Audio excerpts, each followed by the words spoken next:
So we're talking about racism in football with footballer Sapphire McIntosh, sociologist Ben Carrington and journalist Jordan Jarrett Bryan. Next, we're going to dig into some history because, I mean, we could talk about what's happening now, but it's important that we look at, the legacy and what's happened before, right? So Nick Lowles, I need to get people's names right on the air, is CEO of the anti-racist charity Hope Not Hate. And we caught up with him to find out about the history of the far right in British football and how it's playing out today.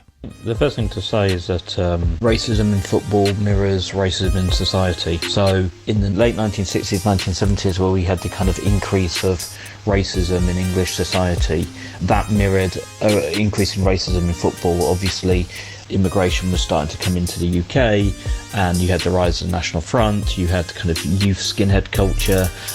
Before that, you had the Teddy Boys, and it wasn't long before that came into the stadium. At first, it was unorganised. By the late 70s, and particularly the early 80s, it started to become organised.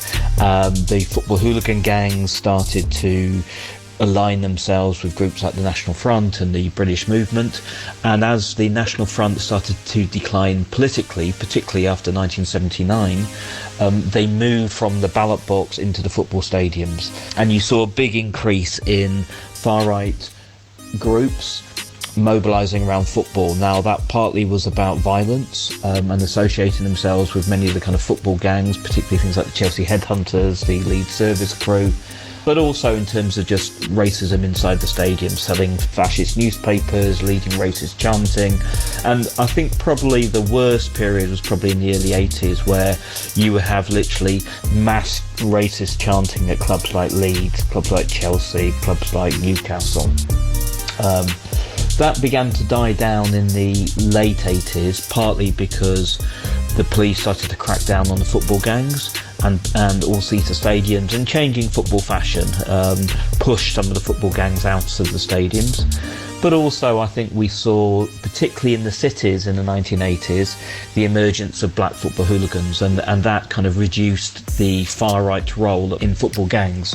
So, for example, Manchester City, the Governors, the Zulus in Birmingham, a lot of the kind of the football gangs that emerged in the 1980s had black lads in prominent roles, or even as kind of leaders. And obviously, if you've got black lads in the football gangs, then the football gangs are likely to be overtly racist or fascist. I think also football culture started to change as well. So, what was either accepted or not challenged in the mid-1980s began to be challenged. Different types of people came to football, the police started to crack down, the rise of the fanzines, and in a way, racism was less acceptable in football. I think it's really important to acknowledge when he spoke of Zulus, it is not Zulus, the ethnic group, but Zulus, the gang. That is the name that they've taken onto themselves.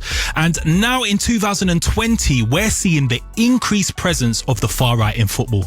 In 2017, you had the formation of the Football Lads Alliance, followed by the Democratic Football Lads Alliance, which was ostensibly a kind of football hooligan mob who came out against Islamist extremism. Now, while the organisers were keen to stress that they weren't racist and they were just talking about Islamist terrorists, obviously most of the people following this, didn't see any distinction between Islamist extremists and Muslims generally, and they opposed all those. And particularly outside London, it took on a kind of quite a racist nature.